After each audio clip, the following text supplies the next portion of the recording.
안녕하세요. 책한민국입니다. 오늘 소개할 책의 제목은 신의 비밀, 징조입니다. 지은이는 주역학자 초은 김승호입니다. 한 가지 단서로부터 다른 사실을 짐작할 수 있을 때 그 단서를 징조라고 부른다. 징조는 묻지 않았는데 하늘이 미래의 일을 얼핏 보여주는 것이다.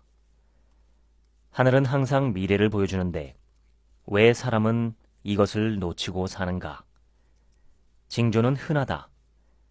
아니, 모든 것이 징조라고 할 수 있다. 공자는 말했다. 군자는 운명을 두려워한다고 말이다. 물고기는 물에 살고 사람은 기운의 바다에 산다. 일상은 징조로 가득 차 있고 모든 사물과 사건에는 뜻이 담겨 있다. 세계적인 정신분석학자 칼 융은 생태계에 빈번하게 일어나는 우연한 현상에 주목했다. 그는 특히 두 가지의 우연한 현상이 짝을 이루어 발생하여 모종의 의미를 형성하는 것에 깊은 관심을 두었다. 예를 들어 항구에 정박한 어느 배에서 쥐떼가 집단으로 탈출하는 것이 목격되었다. 그런데 그 후에 그 배가 바다에 나갔다가 침몰하고 말았다. 쥐떼의 이동과 배의 침몰, 왠지 두 현상은 모종의 연관이 있는 것 같다. 일상생활 속에서도 우연의 일치는 생각보다 빈번하게 일어난다. 융은 이런 현상을 동시성이라고 명명했다. 그리고 그런 현상들은 의미가 있다고 했다. 무심한 자연현상이 짝을 이룬다는 것은 그저 생각 없이 보아 넘길 일이 아니다. 분명히 이유가 있다. 동시성은 우리 주변에 얼마든지 있다. 주역은 이것을 연구하는 학문으로 자연의 모든 현상에 의미를 부여한다. 과학자들은 아직 동시성에 대해 의문을 품는다. 뚜렷한 인과관계를 발견하지 못했기 때문이다. 현대물리학의 최첨단인 양자역학에서는 기이한 현상을 발견하고 그것의 인과성을 확실히 증명했다. 이는 얽힘이라는 현상인데 두 입자가 아주 멀리 떨어져 있는데도 동시에 움직이는 현상을 일컫는 물리학의 용어다. 예를 들어 두 입자가 얽혔을 때는 그들이 아무리 멀리 떨어져 있어도 동시에 움직인다. 한 입자가 어떻게 다른 입자의 움직임을 알았을까? 그리고 그것을 알았다고 해도 동시에 움직이는 것이 어떻게 가능할까? 그리고 그 이유는 무엇일까? 현대과학에서 가장 신기한 현상으로 꼽히는 것이 바로 이 얽힘 현상인데 과학자들은 얽힘 현상이 일어나는 것을 미리 예측하기도 한다. 징조란 원래 희귀하게 일어나는 법이다. 우연히 여러 번 겹친다거나 아주 기이한 사건들은 대개 징조다. 징조를 통해 우리가 가져야 할 마음은 신통함이 아니라 조심성일 뿐이다. 또한 이는 스스로를 돕는 길이 된다. 대부분의 자연현상은 집단으로 일어난다. 징조란 이런 집단적 현상에서 비롯된다. 사물은 홀로 오지 않는다는 것. 새도 때를 지어 날고 유행도 집단으로 오고 역병도 집단으로 발생하고 운명도 잘 될 때는 확실히 여러 가지가 잘 되는 것이다. 자연현상은 홀로 개별적으로 발생하기가 매우 어렵다. 도대체 세상에 어떤 일이 저 스스로 혼자서 발생할 수 있단 말인가?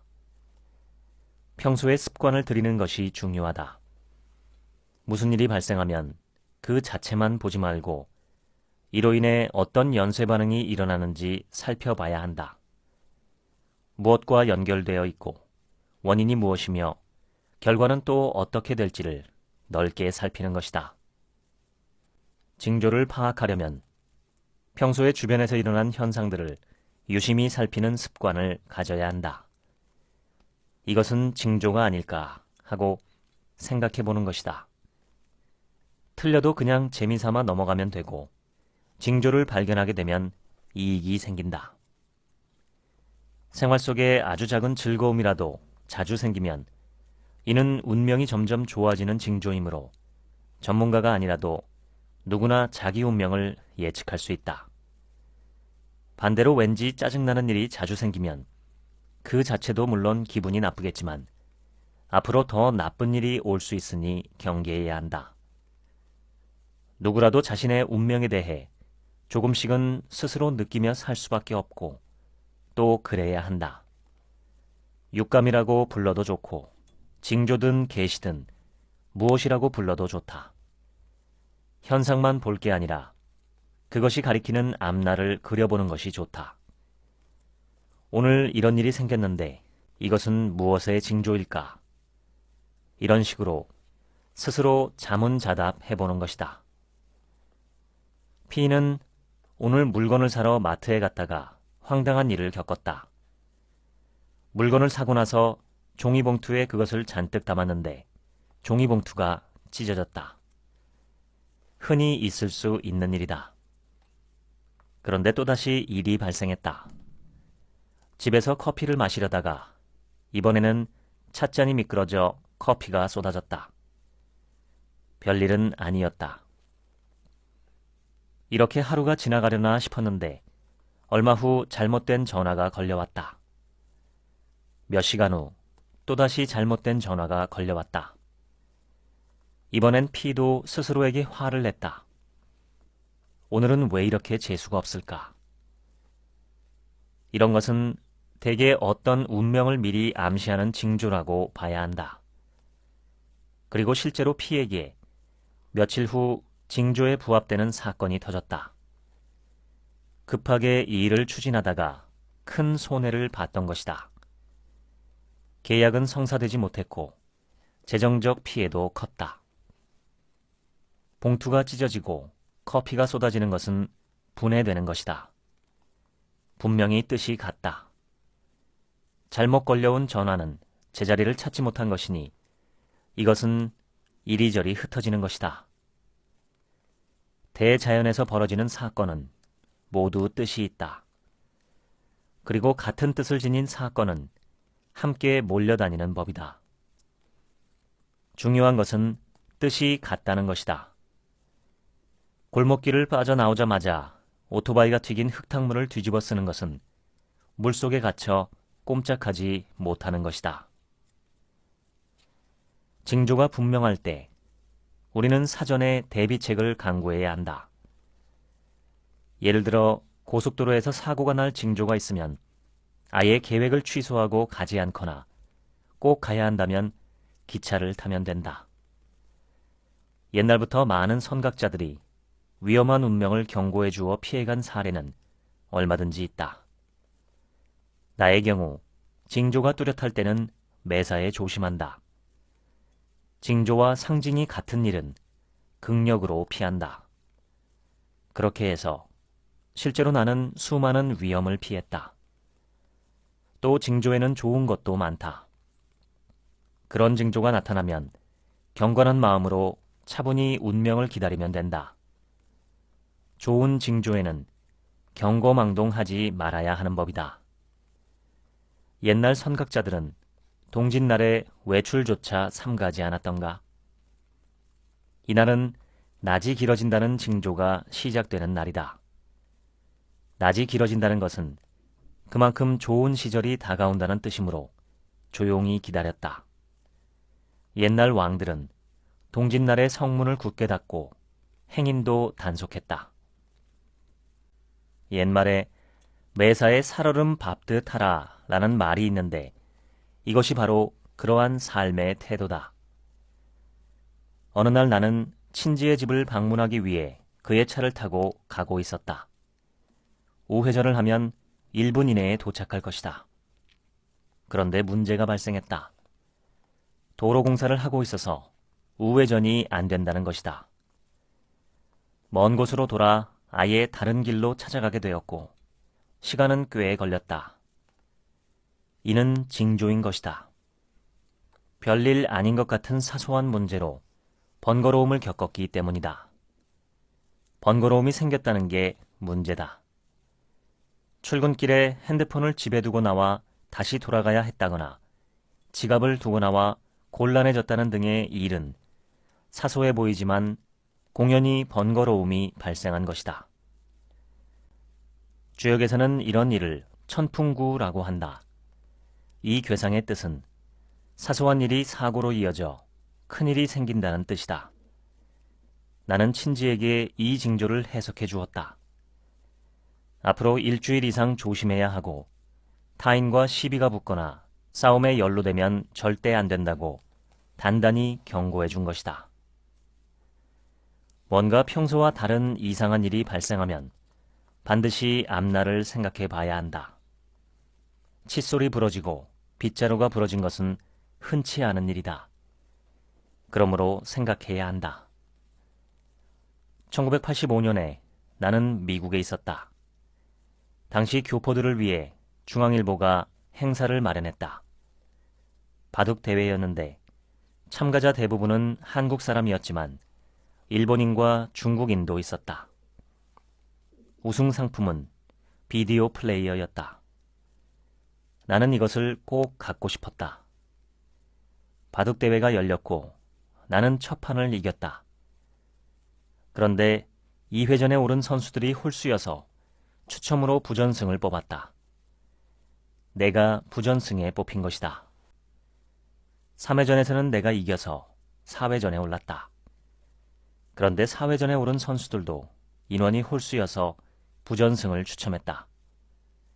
놀랍게도 내가 또 뽑힌 것이다.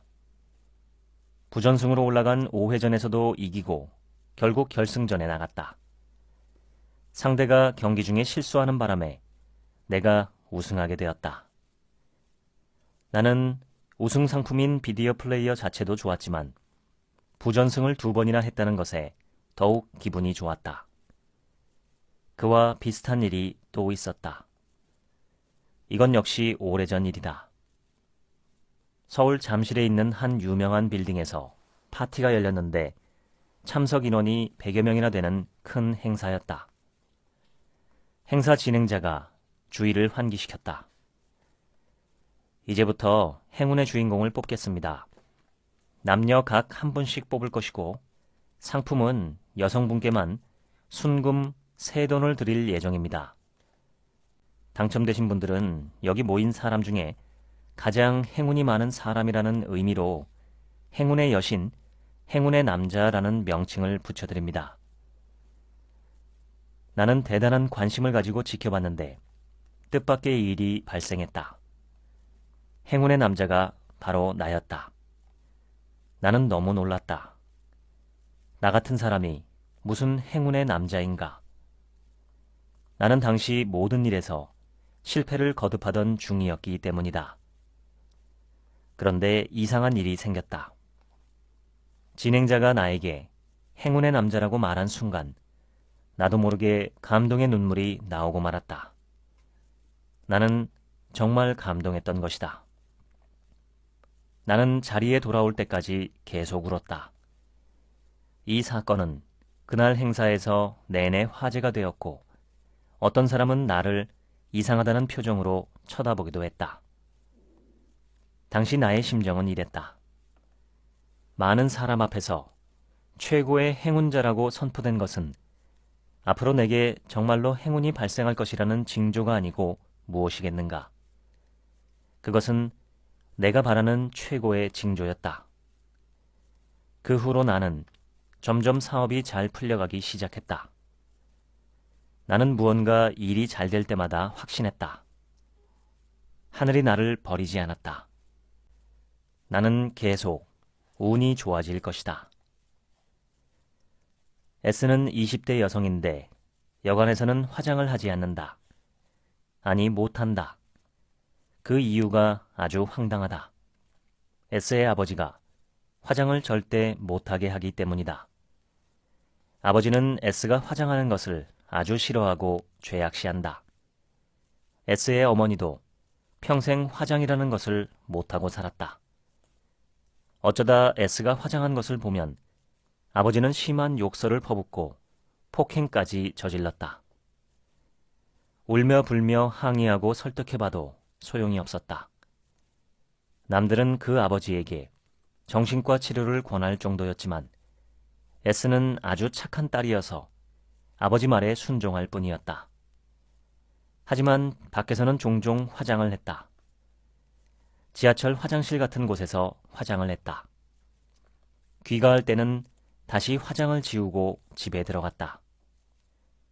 불합리한 것도 참아 넘기며 고분고분하게 말만 잘 듣는다고 해서 착한 딸인 것은 아니다. 아버지에게서 벗어나 자기의 인생을 당당하게 살아가는 것이 착한 것이다. 아버지도 이상하지만 그것을 견디는 S도 평범하지는 않았다. S의 인생은 앞으로 어떻게 될까? 그녀의 아버지가 병적으로 화장을 못하게 하는 것은 일종의 징조다. S는 현재 지독한 징조를 만나고 있다. 이 징조의 결과는 끔찍하고 아주 오래 갈 것이다. 주역의 괴상으로는 택수곤에 해당하는데 이는 평생 아이를 갖지 못하고 남자에게 배신당하고 단명하고 궁색하게 지낸다는 뜻이다. 빨리 빠져나오지 않으면 S의 운명은 점점 나빠질 것이다. 아름다움을 추구하는 것은 나쁘거나 비도덕적인 일이 전혀 아니다. 오히려 반대다. 아름답게 살아가고자 하는 것이 인간의 본성이자 본분이다. 아름다움, 이것은 하늘이 권장하는 절대적인 가치이자 하늘의 문화다. S와 같은 상황에 놓였다면 한시라도 빨리 거기에서 빠져나와야 할 것이다.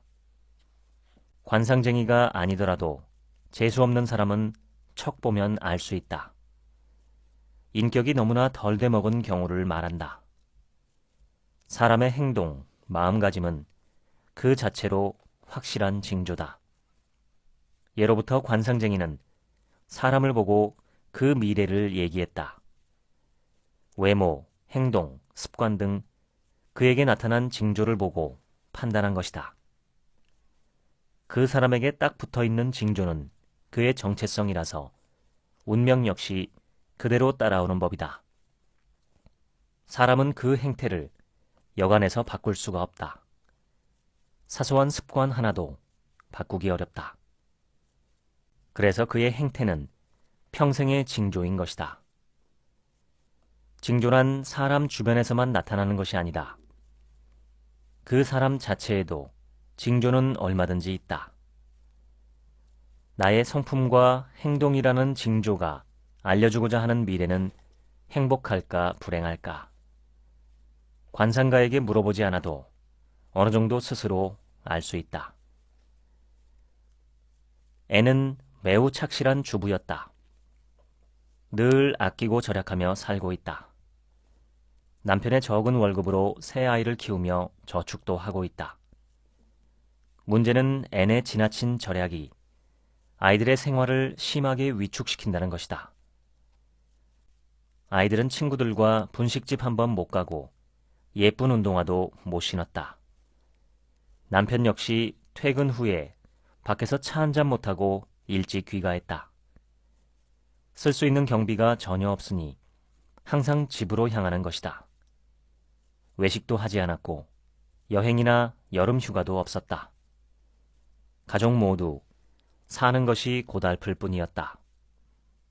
그래도 저축을 하며 사니 미래가 불안하지 않았다. 애는 매달 쌓여가는 통장 잔고를 보며 흐뭇해했다. 옛사람은 말했다. 돈이란 써야 들어오는 것이라고. 이 점을 명심해야 한다. 돈이란 어느 정도는 의무적으로 써야 한다. 돈은 흐름이다. N처럼 흐름을 막고 가두어 놓기만 하면 언젠가 돈은 더 이상 들어오지 않고 모아놓은 돈도 맥없이 소진된다. 그런데 정작 더 큰 문제가 있다. 어쩌면 이것이 가장 큰 문제다. 그것은 바로 지나치게 절약하는 생활 습관 때문에 가족들의 영혼이 심하게 위축되어 있다는 사실이다. 한치의 여유도 없이 각박하게 살고 있으니 불행이나 불운에 대한 저항력이 아예 없는 상태다. 세상을 바라볼 힘이 아예 없고 어둠 속을 걸어가는 것과 같은 상황이다. 지나치게 절약하다 보면 변화에 대처할 능력도 상실된다. 인간관계는 어떻게 되겠는가? 누가 이런 집안 사람과 사귀고 싶어 할까? 운명이란 인간과 교류하면서 좋아지는 법인데 앤의 가족은 현재 심하게 고립되어 있다. 세이는 자그마한 편의점을 운영하는데 요즘 들어 손님이 거의 없다시피 했다. 특히 비가 오는 날이면 사람 발길조차 없다. 그래서 C는 열심히 일하지 않는다. C가 사는 골목은 보도블록 공사가 잘못되어 비가 조금만 와도 다닐 수가 없다. 강인지 길인지 구별이 안 될 지경으로 물이 고이기 때문이다. C는 장사고 뭐고 다 집어치우고 이사부터 해야겠다는 생각을 한 지 오래다. 그래서 오늘도 나가기가 싫었다. 그런데 잠을 깨고 나니 골목길에 이상한 일이 하나 일어나 있었다. 골목길에 새 보도블럭이 깔린 것이다. 며칠 전부터 공사가 진행되었는데 C는 모르고 있었다. 새 보도블럭은 화강암으로 된 아주 큼직하고 튼튼한 것이었다. 이제는 비가 와도 물이 고이지 않았다. C는 일주일 만에 급히 출근을 했다. 이제부터라도 마음을 고쳐먹고 열심히 출근해보겠다고 생각했다. 첫날은 제법 손님이 있었다. 그리고 그 다음 날은 손님이 잔뜩 몰려왔다. C는 바쁜 하루를 보내고 집으로 돌아왔다. 그런데 이게 웬일인가? 손님은 쉬지 않고 들어왔다. C는 마치 운명이 바뀐 듯 했다. C는 모르고 넘어갔지만 그가 겪은 것은 대단히 상서로운 징조였다. 그 정도의 징조라면 C뿐만 아니라 동네에 사는 다른 누군가에게도 좋은 징조가 될 수 있다. 실제로 같은 동네에 사는 할머니는 병원을 떨치고 건강을 회복했다고 한다. 이처럼 징조에는 공동의 징조도 있다. 도로가 새 단장을 하게 되면 누군가는 징조의 덕을 보게 되어 있다. 그리고 이사할 곳을 알아볼 때도 가급적이면 도로가 반듯하고 깨끗한 동네를 선택해야 한다. 도로 상태를 보면 동네의 운을 알 수 있는 셈이다. 나는 언젠가 초청을 받아 강연을 한 적이 있다. 어느 관공서였고 10여 명이 모인 자리였다. 주제는 풍수에 관한 것이었다. 강의를 마치고 질문을 받았다. 누가 손을 들고 질문했다. 선생님, 이곳의 풍수는 어떻습니까? 나는 답했다. 이곳은 흉한 장소입니다. 간부로 보이는 듯한 분이 비웃듯 미소를 지으며 다시 물었다. 아니, 어째서 이곳이 흉합니까? 나는 진지하게 대답해 주었다. 이곳은 일단 걸어다니기가 불편합니다. 각자 숨어 지내기는 좋지만 화장실을 간다거나 출입문을 향해 갈 때 몹시 불편합니다.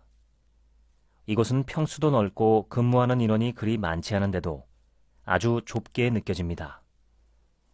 여러분 중에 이곳이 시원하게 트였거나 넓다는 느낌을 가져본 분이 있습니까?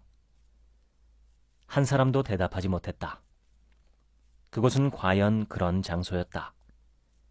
일부러 숨어서 일하기 좋게 가구를 배치했고 가까운 길도 돌아가도록 만들었다. 나는 한마디 덧붙였다. 이곳은 군대의 진지 같은데 그나마도 편치 않습니다. 군대의 진지라 해도 그 안에서 편안해야 하는 법입니다. 이곳은 왜, 누가 이렇게 만들어놨는지 궁금하군요.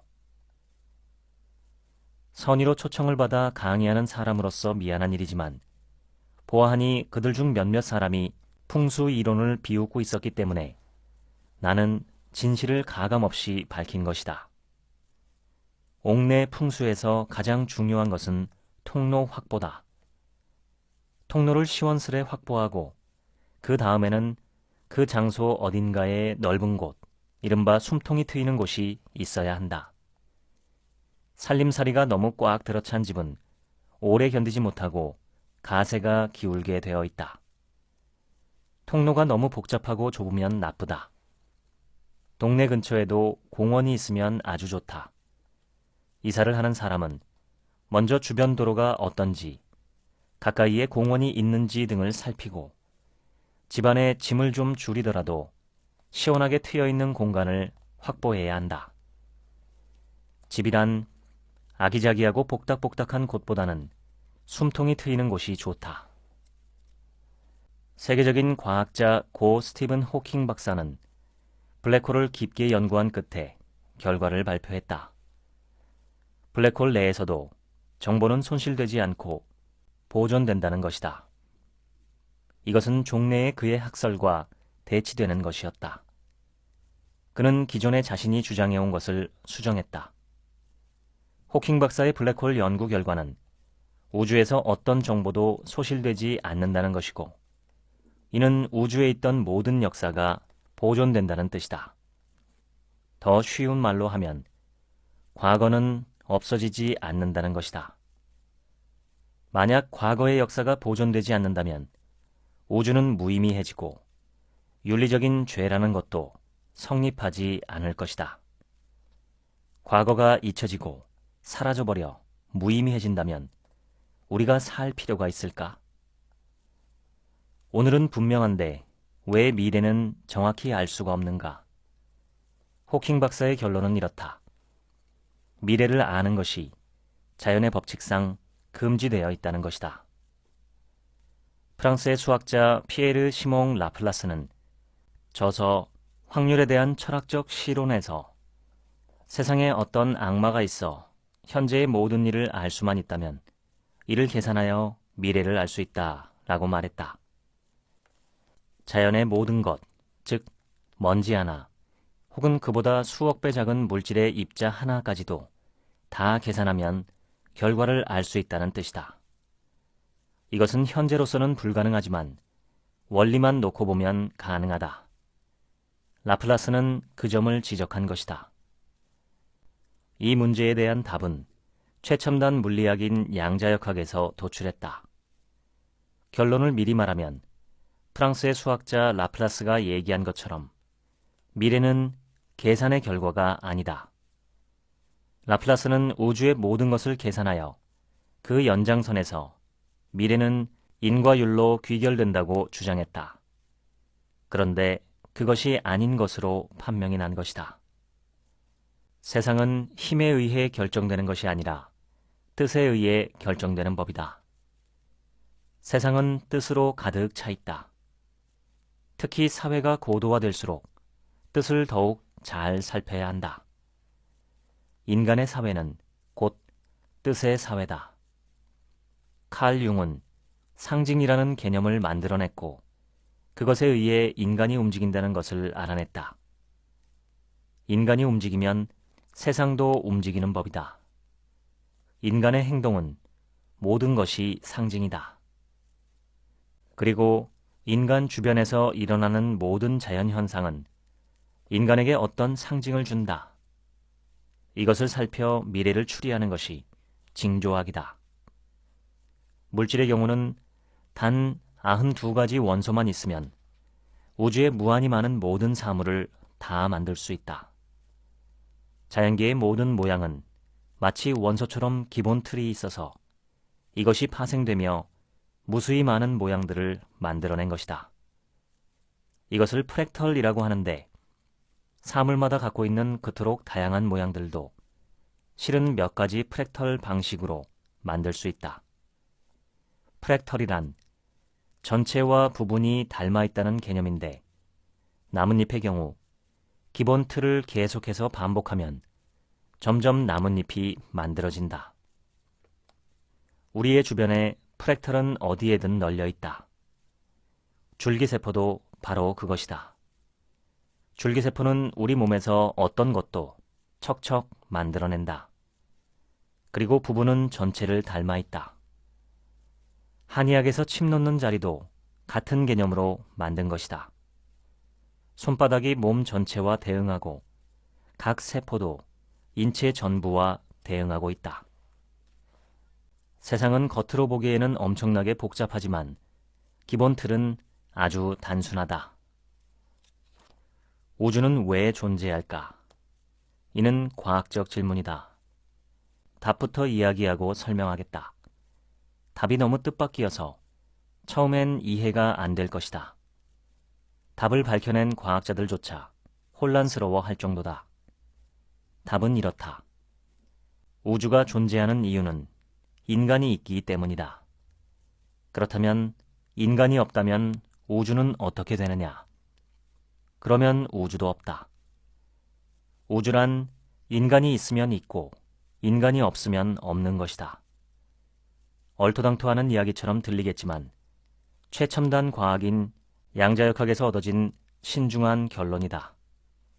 이것을 밝혀낸 과학자들조차 너무나 기이해 이것은 종교입니까? 과학입니까?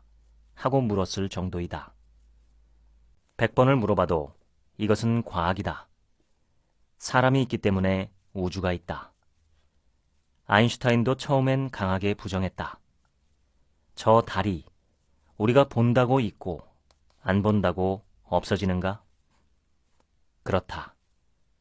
아인슈타인도 나중엔 수긍했지만 그 이론은 아주 심오하다. 미래란 무엇인가? 이는 현재가 찾아가는 곳이다. 과거는? 이는 현재가 이미 지나쳐온 것이다. 그렇다면 현재란 무엇인가? 수많은 과학자가 현재가 무엇인지 모른다. 그러나 양자역학이 이를 밝혀냈다. 현재란 다름 아닌 관찰의 순간이다. 관찰이란 것이 없으면 현재는 없다. 시공간은 파동 방정식 내에서 확률적으로 존재하는 것이다. 확률적이라는 것은 가능성을 말하는 것뿐 구체적으로 존재하는 것이 아니다. 이에 대해 아인슈타인이 또 반기를 들고 나왔다. 신은 주사위 놀이를 하지 않는다. 여기서 주사위란 확률에 대해 빈정되는 것이다. 그러나 아인슈타인 역시 나중에는 수긍했다. 우주란 처음엔 이도저도 아닌 방정식, 즉 확률적 존재였는데 이를 인간이 관찰하면 파동 방정식이 붕괴하고 현실이 나타나는 것이다. 관찰은 누가 하는가? 인간이 한다. 만약 우주를 아무도 관찰하지 않는다면 현재란 없고 미래, 과거, 현재가 모두 초유동 상태, 즉 확률 상태로만 존재한다. 즉 현재가 없으면 아무것도 없다는 뜻이다. 현재란 인간이 관찰할 때만 존재하는 것이므로 인간이 없으면, 즉 관찰이 없으면 우주는 없다는 것이다. 만약 우주에서 인간, 즉 지성체가 다 사라진다면 그 순간 우주도 사라지는 것이다. 세상은 인간이 관찰할 때만 존재하는 것이다. 누가 봐주지 않으면 우주는 사라진다. 자연의 모든 것은 관찰하는 순간 변화가 발생한다. 양자 수준에서 관찰하면 아예 그 상태 자체가 없어지고 만다. 이러한 자연의 절대 원리는 불확정성의 원리라고 하는데 이는 20세기 초 독일의 물리학자 베르너 하이젠베르크가 양자역학을 연구하는 도중에 발견했다. 불확정은 미래가 확정되지 않는다는 뜻으로 우주 자체도 이 원리에 의해 생겨났다고 볼 수 있다. 미래는 정밀하게 확정할 수가 없다. 다만 확률로서 어렴풋이 짐작할 뿐이다. 아무것도 단정 지을 수 없는 것이 우주다. 그래서 스티븐 호킹 박사도 인간이 미래를 알려고 하는 것을 자연이 금지시킨 것 같다 라고 말한 것이다. 아무리 사소한 것이라 해도 큰 반향을 일으킬 수 있다. 이것을 자연과학에서는 나비 효과라고 하는데, 이는 카오스 현상을 연구하다가 발견하고 확립한 개념이다. 카오스는 초기 조건에 민감한 현상을 뜻하는데, 작은 단서가 큰 사건을 몰고 오는 것이다. 나비의 날갯짓이 바다 건너 대륙에 태풍을 몰고 올 수도 있다. 그래서 일상생활에서 나타나는 아주 작은 현상도 그냥 지나쳐서는 안 된다. 물론 지나치게 병적으로 히스테리를 부리거나 전전긍긍하며 조바심을 내라는 것은 아니다. 그저 매사에 방심하지 말라는 것이고, 현재 일어나는 현상의 뜻을 항상 음미하라는 것이다. 세상 일은 대개 프랙탈 구조로 부분과 전체가 닮아 있다. 때문에 부분을 보는 것은 전체를 보는 것과 같다. 옛날 제갈공명이나 병법의 대가 손자는 병사들의 사소한 움직임에서 전투의 결과를 예측하기도 했다. 부분을 보고 전체를 예측한 것이다. 징조의 종류는 참으로 많다. 의사들은 환자의 음성이나 안색을 살펴 병이 날 것을 예측하기도 한다. 경제학자들은 사회의 한 단편을 보고 국가 전체의 경제를 예측한다. 우리나라 말에 낌새라는 것이 있다. 어쩌면 이 단어가 징조의 느낌과 가장 유사하다고 볼 수 있다. 사람이 너무 바쁘다는 것은 아주 위험하다는 뜻이다. 영혼이 꽉 조여져 자유가 없고 기계처럼 살아간다. 인생에서 쉴 틈도 없이 바쁘다는 것은 보람찬 것이 아니라 아주 위험한 것이다. 친구들과 차 한 잔도 할 시간이 없다는 것은 큰 문제다. 그렇게 지낼 바에는 직장을 그만두는 편이 낫다. 시간이 너무 없다는 것은 재난에 대해 무방비라는 뜻이다. 새벽부터 밤 늦게까지 1분의 여유도 없이 일정이 꽉꽉 차 있다면 이는 재앙으로 떨어지는 중이라고 봐도 무방하다. 몇 년 전의 일이다. 우리나라는 월드컵 축구 예선전을 통과하고 본선 32강전에 진출했다. 첫 상대는 제법 강한 팀으로 우리나라가 승리할 가능성은 아주 작았다. 그런데 어쩐 일인지 처음부터 잘 풀려서 골을 넣은 것이다. 나는 주역 전문가로서가 아니라 축구를 오래 봐온 수준 높은 팬으로서 그 경기의 승리를 예감하기 시작했다. 그런데 그 순간 이상한 일이 발생했다. 감독이 여러 명의 선수를 교체한 것이다. 전원 수비수였고 골키퍼도 교체했다. 1점도 귀한 상황에 한 골을 넣었으니 이것을 지키고 싶었던 것이다. 이 순간 나는 패배를 직감하고 단호하게 선언했다. 졌다. 이때 나는 주역 전문가로서 상황을 읽은 것이다. 선수가 여러 명 교체됨으로써 축구의 흐름이 끊겼다. 투지가 끓어오르고 있었는데 찬물을 쫙 끼얹은 것과 같았다. 결정적인 것은 상대편이 여유를 갖게 된 것이다. 우리가 강하게 몰아붙일 때는 당황했는데 이제 몇 분 쉬고 나니 그들 특유의 실력이 살아나기 시작했다. 불과 몇 분 사이에 우리는 수세에 몰리고 만 것이다. 이런 상황은 주역의 괴상으로 천풍구다. 이는 역풍이라는 뜻이다. 갑자기 바람의 방향이 바뀌는 것이다. 불과 몇 분 후 한 골을 먹었다. 우리 편 골키퍼는 실수를 연발했다. 결과는 더 이상 볼 것이 없었다. 이 모든 것이 감독의 잘못이었다. 잘 될 때는 바꾸지 말아야 한다. 더구나 스포츠는 더욱 그렇다. 사업도 그렇다. 잘 되고 있을 때 갑자기 확장하면 안 된다. 그냥 그대로 당분간 지내야 한다. 축구에서도 어렵게 한 골을 넣었다면 여세를 밀어붙여야 한다. 스포츠 경기라는 것은 흐름이 중요하다. 다름 아닌 투지의 연속이기 때문이다. 이상한 짓을 하면 안 된다. 너무 부지런하게 궤도를 바꾸는 것도 좋지 않다. 사람에게는 신분이라는 것이 있다. 마음의 품위, 그것이야말로 그 사람의 신분이 아닐 수 없다. 얼마 전 나는 전철을 타고 가다가 어느 부부를 보았다. 나는 그들 부부의 건너편에 앉아 있었다. 이때 여자의 목소리가 들려왔다. 병신아, 그것도 제대로 못해? 남편이 무엇인가 일을 크게 잘못 처리했나 보다. 그래서 변명을 하고 있었다. 여자의 목소리가 또 들려왔다. 그게 아니야, 병신아. 남편은 이어 말했다. 돈을 안 주는 걸 어떻게 해? 이들은 남에게 물건을 주고 돈을 받지 못한 것 같았다. 남편의 변명에 여자는 화가 난 듯했다. 야, 네가 병신처럼 보이니까 무시하고 돈을 안 주는 거야. 남편이 한마디 덧붙였다. 알았어.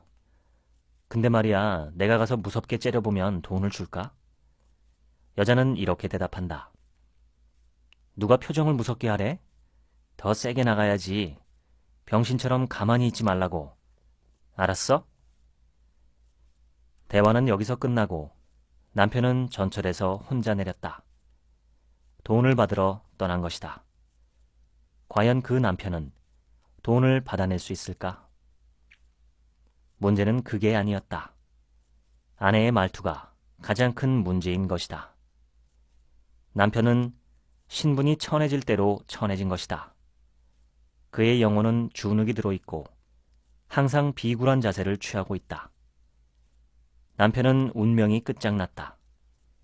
평생 천박한 운명의 길을 걸어갈 것이다. 아내를 탓할 필요가 없다. 아내는 고작 상스러운 말투를 사용한 것뿐이지만 남편은 비굴하고 천박하게 최하의 신분으로 추락한 것을 스스로 바로잡지 못했다. 이것이 가장 큰 죄다. 그런 말을 쓰지 못하도록 아내를 설득하거나 정 안 되면 집을 나가버릴 수도 있다. 사람은 명예롭게 살아야 한다. 비굴하고 비천한 인간이 되어서는 안 된다. 병신 같은 놈이 어떻게 운명을 개선하겠는가? 그의 아내는 어떻게 남편을 계속 병신으로 만들어가며 부귀영화를 꿈꾸겠는가? 천박하고 병신 같은 남편을 매일 보고 살아야 하니 아내도 이보다 나쁜 징조는 없다. 지금이라도 남편을 귀히 여기는 아내가 되어야 할 것이며 남편 자신부터 당당한 사람으로 바뀌어야 한다. 서로 돕는 기능이야말로 인간이 인간인 이유다. 때문에 남을 돕지 않고 오로지 자기 자신만을 위해 사는 사람은 착한 사람이 아니다. 착한 것은 남을 돕고 누군가를 구원해주고 주위 사람을 사랑해주고 타인에게 이익을 주는 것이다. 여기서 중요한 것은 사람에게이다. 동물은 끔찍히 사랑하며 사람은 전혀 사랑하지 않는다면 이는 매우 나쁜 행동이다. 여러분은 얼마나 착한 일을 하면서 살았는가? 조금 한 정도로는 하늘이 주는 복을 기대할 수 없다. 사람이 조금 착한 것은 그저 인간으로서 의무를 다한 것뿐이다. 조금 착한 것은 사람이면 누구나 그래야 한다. 복을 받으려면 인간을 위해 많은 일을 해야 한다. 우주 대자연은 살아있는 존재다. 우주를 해치는 존재는 언젠가 제거되고 말 것이다. 이로운 존재는 생태계가 보존하려고 애쓸 것이다. 그래서 오랜 세월이 지나면 그런 존재는 진화한다. 사람도 마찬가지다. 세상에 이로운 사람은 그 이유 때문이라도 세상이 그를 좋아하고 돕고 보존시킬 것이다. 조금 다르게 이야기하면 세상에 이로운 사람은 하늘이 그를 도울 것이다. 하늘이 착한 사람을 돕는 것은 천지 대자연의 섭니다. 다만 하늘이 언제 돕는지는 알 수가 없다. 착한 사람은 하늘의 행운을 저축해 놓은 것과 똑같다. 말이 많은 사람은 사랑도 없고 용기도 없고 지혜도 없다. 그런 사람은 절대로 큰 일을 성취하지 못한다. 그런데 말이 많은데도 등급이 있다. 어떤 말을 많이 하느냐에 따라 나뉘는 것이다. 말 많은 것은 우주에서 가장 나쁜 버릇인데 그 내용에 따라 더 나쁜 사람도 될 수 있다. 입으로 한없이 말을 토해내는 것만으로도 이미 죄가 크다. 하지만 그 내용이 온통 자기 자신에 관한 것뿐이라면 이는 더욱 큰일이다. 조금이라도 새로운 것이 있다면 그나마 들어줄 만하다. 그런데 모든 스토리가 자기 자신에 관한 것뿐이라면 이는 앞에 있는 사람을 고문하는 것과 같다. 세상에 그런 사람이 어디 있느냐고? 실제로 꽤 많이 있다. 내가 만난 사람들 중에서도 100명쯤 된다. 처음엔 말만 좀 많은 사람인가 싶었지만 가면 갈수록 자기 이야기로 빠져드는 것이다. 이는 심각한 자기 중독이다. 평생 남을 괴롭히고 자기조차 파멸의 길로 몰아가는 나쁜 습관이다. 오로지 자기 얘기로 일관하는 사람은 영원히 좋아질 수가 없다. 이런 사람을 뜻하는 괴상은 천산돈이다. 주역에 나오는 64괴 중 가장 나쁜 괴상에 해당한다. 자기 중독은 그 어떤 중독보다 더 위태롭다. 자기 얘기로 일관하는 사람은 시야를 넓혀 자기 자신 이외의 사람, 사물, 사건 등에 대해 이야기하는 습관을 길러야 한다. 절대로 자기 얘기를 계속해서는 안 된다. 자기 중독에서 벗어났다면 그 후에는 말수를 줄이는 훈련을 하면 된다. 말이 적고 자기 얘기를 많이 하지 않는 사람은 운명이 점점 좋아지게 되어 있다. 머리를 들어 넓은 세상을 바라보는데 운명이 개선되지 않을 리 없는 것이다. 중요한 것은 조화다. 조화는 곧 얽힘이고 동시성이다. 우리는 이를 운명개척에 활용할 수 있다. 간단하다. 생활을 다양하게 하라는 것이다. 한 달 내내 집안에만 틀어박혀 있으면 돈은 절약되고 휴식도 취할 수 있겠지만 행운의 조화는 일어나지 않는다. 자기 일에만 너무 몰두하거나 도무지 사람 만날 새가 없을 정도로 바빠서는 안 된다. 오랫동안 여행 한번 못 가는 상황도 좋지 않다. 이렇게 살면 세상과의 얽힘이 사라지고 동시성도 생기지 않는다. 따라서 행운도 기대할 수 없다. 사람이 살면서 꼭 필요한 일만 해서는 안 된다. 때론 자신을 세상에 노출시켜야 한다. 매일 생활이 똑같은 사람, 즉 단조로운 사람은 이미 조화가 상실된 사람이다. 이런 사람은 조용하게 살 수는 있겠지만 운명이 특별해질 기회는 거의 없다. 특히 사람을 많이 만나는 사람은 성공할 확률이 높다. 옛말에 사람은 서울로 보내고 말은 제주로 보내라는 말이 있는데 이는 사람은 사람을 만나 조화를 이루어야 기회가 생긴다는 뜻이다. 마음이 넓은 사람에게 좋은 미래가 펼쳐질 수밖에 없다. 문제는 어떻게 마음을 넓히느냐다. 그것은 아주 간단하다. 항상 반성하며 살면 된다. 매일 하루도 쉬지 않고 반성한다면 그는 훌륭한 사람이 될 뿐 아니라 부자도 된다. 반성만 제대로 해도 우리는 운명을 얼마든지 개척할 수 있다. 반성하는 한 인생은 계속 발전한다. 자기를 끊임없이 개선한다는 것은 새로운 운명이 계속 이어져 간다는 뜻이다. 경건한 마음을 갖고 매사에 조심하는 것이 중요하다. 옛사람이 말했다. 항상 절벽 위에 선 듯 하라 라고 말이다. 지금까지 신의 비밀, 징조 소개드렸습니다. 지금부터는 제 얘기입니다. 몇 주 전에 이 책의 저자 초은 김승호 선생님을 만나 뵈었을 때 들은 이야기 중에 박정희 전 대통령 일화가 있었습니다. 서거 직전에 그가 타려던 헬기가 고장나고 목소리가 이상하게 변색되는 일이 있었는데 그것이 매우 흉한 징조였다는 것입니다. 헬기와 목소리 이야기는 저도 다른 책에서 읽은 적이 있었습니다. 그런데 그냥 그런가 하고 넘어갔었던 기억이 났습니다. 징조나 조짐이라고 하면 막연하게 옛날 사람들이 믿는 미신적인 것이라고만 생각했었는데 이 책을 읽고 나니 천지의 변화가 인간에게 미치는 영향이 크고 그 한 자락이 살짝 보이는 것이 징조구나 싶습니다. 초은 선생님께서 참 재미있는 얘기를 많이 해주셨는데 그중 특별히 기억나는 것은 3가지입니다. 첫째는 위대해지겠다고 결심하라는 말씀입니다. 조금이 아니라 내가 위대해질 대로 위대해져 보겠다라고 결심을 하라는 말씀이었습니다. 저는 위대한 사람이 되겠다는 생각은 지금까지 살면서 한 번도 해본 적이 없었습니다. 그런데 그 말씀을 듣는 순간 동명이인인 또 다른 김승호님으로부터 들은 말이 생각났습니다. 독서 모임에서 알게 된 김승호님이 계신데 그분도 제게 위대한 사람이 되겠다고 결심해 볼 생각이 없느냐 물은 적이 있었습니다.